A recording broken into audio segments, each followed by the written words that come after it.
The gospel text of today, which is taken from the Gospel of Luke, chapter 4, verses 14 to 22, contains the first proclamation of Jesus in the Gospel of Luke. In the Gospel of Luke, unlike in the Gospels of Matthew and Mark, where Jesus makes a short, pithy statement in his proclamation, here the proclamation is elaborate. Jesus goes to the synagogue on the Sabbath day, and he was given the privilege of reading the text in the synagogue. And even as he stands up to read, it is most likely that Jesus himself chose the text, because the text he reads is a combination of Isaiah chapter 61 and Isaiah chapter 58. Jesus combines them to communicate his own message to the words of Isaiah. And what is the message which Jesus proclaims? The first is that the Spirit of the Lord is upon him. Very clearly, that Spirit was received at his baptism, where Luke tells us the Holy Spirit came down in bodily form as a dove and rested on Jesus. So what Jesus is saying when he reads the words, "The Spirit of the Lord is upon me," is that it is God who has told him to communicate this message.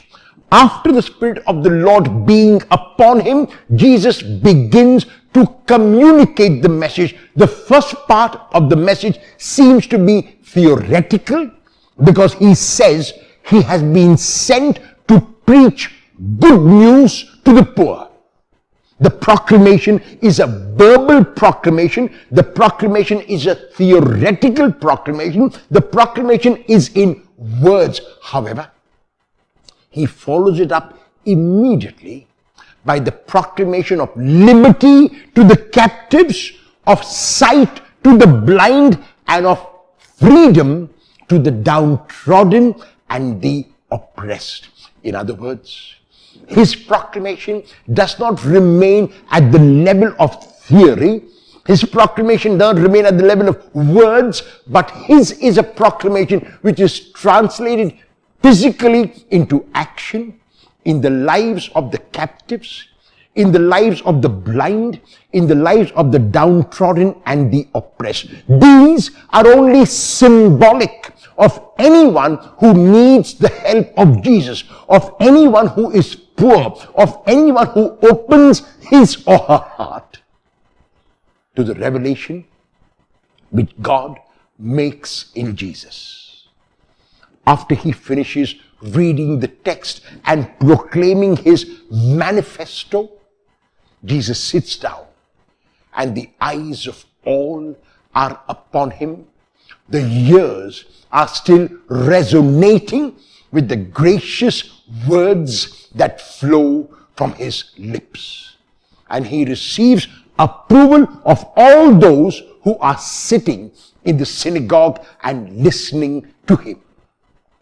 2 days before we can celebrate the baptism of Jesus, even within this Christmas season, the church is inviting us, after we listen to this proclamation of Jesus, to ask ourselves whether we are going to help him and make his words come true in our lives and the lives of others.